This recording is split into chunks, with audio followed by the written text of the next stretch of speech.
Good afternoon, everybody. I'd like to go along the lines that Sergio went yesterday in saying that a keynote speech really just opens things up.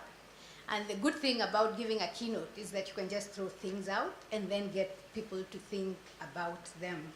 And so I've reflected on agrarian change in the 21st century, looking at the continent where I work. I work mainly on Kenya and therefore within the African continent. And so what I throw out would be things I have observed in the work that I have done, and also the processes that are happening in our continent. And don't worry about the slides, I will keep to time. This is the outline of what I'll talk about. Some of it I'll go pretty quickly through. It's just to help me organize the way I'm thinking around the issues I raise. So what do I see when I look at agrarian change? I see a contest between two sides, a contest between the deontological moral equity approaches and the efficiency utilitarian approaches which emphasize productivity. I also see, again coming from the background of environmental law, anthropocentrism, that is human-centered development, trumping ecocentrism, where ecology is not given as much space. And there is no happy middle ground. It's either going all the way to anthropocentrism. I also see economic approaches subjugating social and ecological perceptions where value is equated to economic value, read money. And recently, I have learned that the word sustainable development doesn't mean what the World Commission on Environment and Development outlined in 1987, 1992, but now we are talking about aspects of economic development. I've also noticed that the terms and conditions under which rights to land have been acquired, retained, used, disposed, and transmitted has become a site of major contest because of what is happening. And this is because we have many renewable and non-renewable resources on land, and basically the impoverization of people results from lack of land rights. And so agrarian change then nuances and is nuanced by those issues. I think it's Andre who talked about PLAAS working on land reforms. And I think land reforms promise secure rights for the marginalized.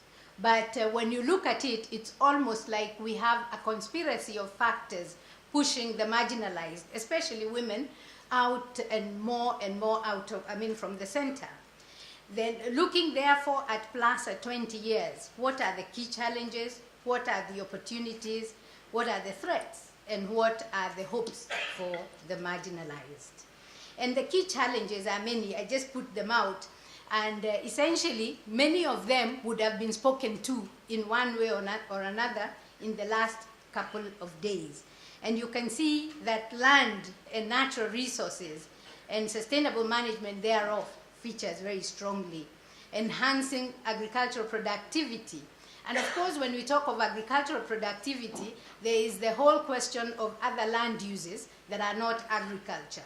Pastoralism, natural resource management. When you're in the African continent, the question of wildlife management is a key thing. So if we just talk about agriculture, there is quite a lot of conflict between that and other land uses. There is the gender question, and then of course generational question, because in Africa, in most countries, we have a youth bulge. And therefore, as we talk about land, which tends to have a very strong male and especially older male bias, there is the absence of women and youth. Then there are diseases, and there are many diseases, HIV/AIDS, and recently we saw Ebola. So in essence, we are talking about agrarian change. One might wonder, how do these diseases affect agrarian change? They remove labor from where it should be, because people have to give care to those that are sick, and then people die in their productive years. our continent also has quite a lot of conflicts. So how do you manage land before, during, and after conflict? And for many countries, you never know whether they are pre or post-conflict, because post-conflict is almost a situation for pre-conflict again. And basically, if you look at South Sudan, you see exactly what I'm talking about. And then there is restructuring land administration systems and designing land policy implementation processes that are effective and efficient. So in essence then, the land question features in agrarian change as part of different things in geography and ecology, because land is territory. Politics, when you talk about colonialism, you're talking about aggrandizement of territory for political ends and others, of course. Citizenship, political liberalization, and conflict also is a part of politics. But there is also economics, which I won't belabor because we've talked about it a lot. Then there is the social and cultural context where land again features. Land is not just an economic resource. It represents spirituality for some and also identity. And then, of course, the fact that the population is growing. So I think it's Andrea again who talked about migration and urbanization. And all these things do color the developments in the agrarian terrain. Then I'd be remiss if I didn't talk about the legal issue, because I'm a lawyer. And here I see the conflict between legality and legitimacy, where you have law that is at variance with what people actually are living under. So there is the state law, and then what people live under, and I'll come back to that point. And of course, again, the emerging global and strategic issues, climate change, changing land uses, the scramble for Africa's land for food and biofuels, and also to get a foothold into Africa for business opportunities. And regional cooperation and integration, essentially, increasingly regional economic communities speak a lot about the question of land. Then on the continent, we have the big brother, I'd rather say big sister, South Africa, which has emerged as a brick, and new middle-income economies coming up. And all this has implications for what is happening in the agrarian sector. But I suppose at the international level, one of the interesting debates is this movement from Millennium Development Goals to Sustainable Development Goals. And I see the use of the Sustainable Development language as an attempt to move from, remember at the beginning I said we've moved from the human to the economic. So when you talk about sustainable development, then basically you're coming back to the human dimension. And the movement from the 8 goals, the Millennium Development Goals were 8, now we have 17. And in many of these, land actually has, it features, and even aspects of agrarian change. When you talk about poverty, you talk about ending hunger, food security, nutrition, gender equality, you talk about management of water and sanitation, energy, you talk about inclusive growth, employment and decent work, and then making cities resilient, sustainable consumption, combating climate change, and then the protection of terrestrial ecosystems, forests, combating desertification, and promoting peaceful and inclusive societies. If we attained this, most of the challenges that I had identified would actually be some way towards being solved. So what are the opportunities and threats? And I talk about them in tandem. I don't talk about these as opportunities and those as threats, because an opportunity could also be a threat. So in essence, I just look at them as opportunities and threats. The first one is we have new robust constitutions in many of the countries. Starting from the South African Constitution in '94, we have a wave of very robust constitutions with bills of rights that include socioeconomic rights, the right to food, the right to health, right to water and sanitation, issues of stakeholder participation, non-discrimination, gender equality, good governance, security of tenure for private and community landholders. The second opportunity I see is the fact that sustainability, the issue of sustainable management of resources, has been brought up. And we have more and more countries with framework environmental laws. And then we have the talk now about green growth. The third opportunity is land reform. And these we have in countries, but we also have at the African Union level, the Land Policy Initiative, which came up with a framework for land reform. Another opportunity or threat is the challenge that the land reform seeking to alter laws, regulations, and customs on ownership, access, and control, bringing in, of course, multiplicity of actors, structures, and sites of contest. And here again, when you're trying to deal with land or within the agrarian sector, it's like boarding a moving bus. When you think you've nailed it, something else happens. And there is disillusionment of the citizenry with land reform, as they see land reforms being circumvented by the powerful, whether they be states, international, or national actors. Another opportunity stroke threat is water sector reforms, which were introduced, I believe, in the 1990s, where water was, the whole question of water being an economic good came to the fore. And of course, when you look at water and the fact that there is water that we have for drinking, but water that is used for irrigation, etc., that there again, there is an issue. And then the emergence of a vibrant extractive industry sector. And in many African countries in the last 5 to 10 years, we have natural gas and minerals which have been discovered and are now, there is work towards mining them. And the question is how this work will interface with other land uses and other land users. And of course, the attendant equality and equity challenges. Then the surrogate activities on land that we've been talking about here, large-scale financial investments in land-based sectors, combination of land with other sectors. What Stephen talked about, the GM technologies, and the whole question of control of food and seed by agribusiness. Then there is the contracting state, both in terms of becoming smaller, but also in terms of making agreements with others within a globalized context, and the emergence of very powerful international and multinational organizations. So you have the state interacting with and contracting out functions to actors who may be more powerful than itself and could actually also, they are more powerful than the state, but they are also not accountable directly to the individual, to the individual citizens.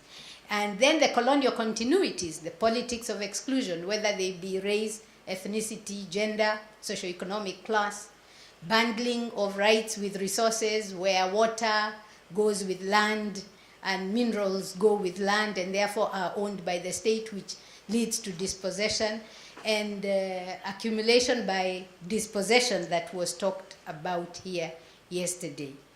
And then finally, the last two is the internationalization of land. Land is no longer the remit of national governments. Now you have international actors in the land sector.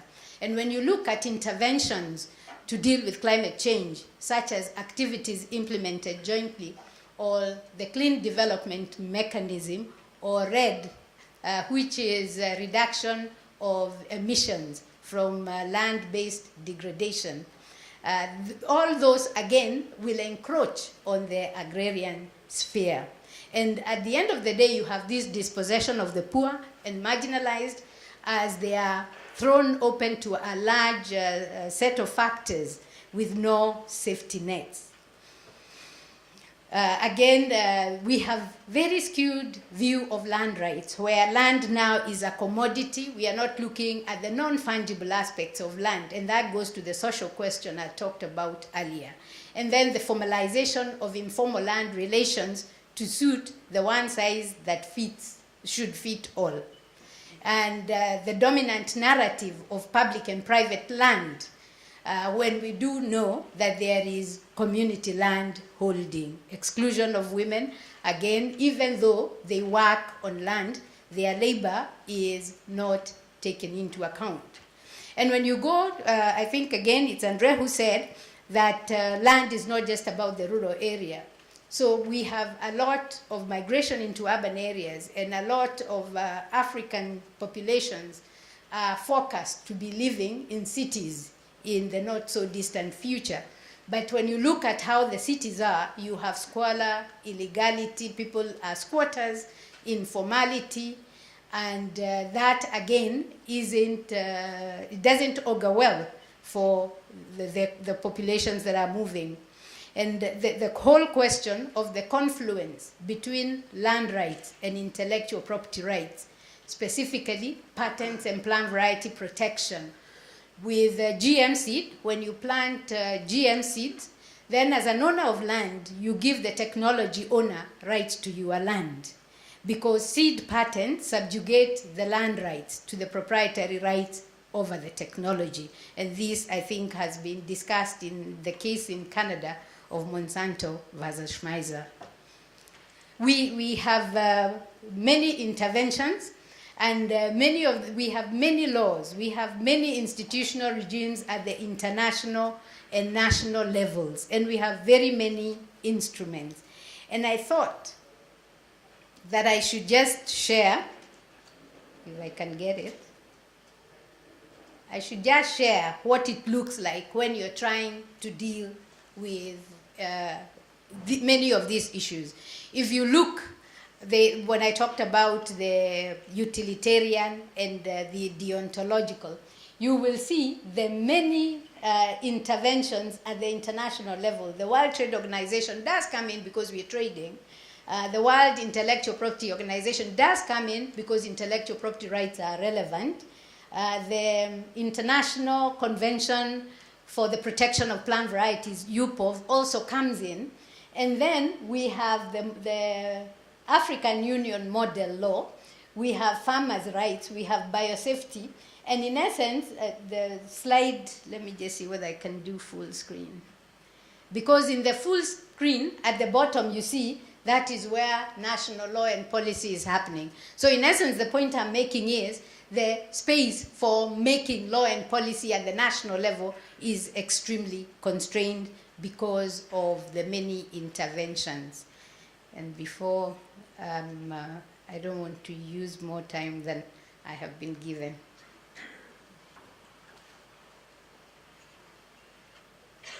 No, it's not. Oops. Okay, but I'll finish because I don't want to spend my time looking for slides on the computer.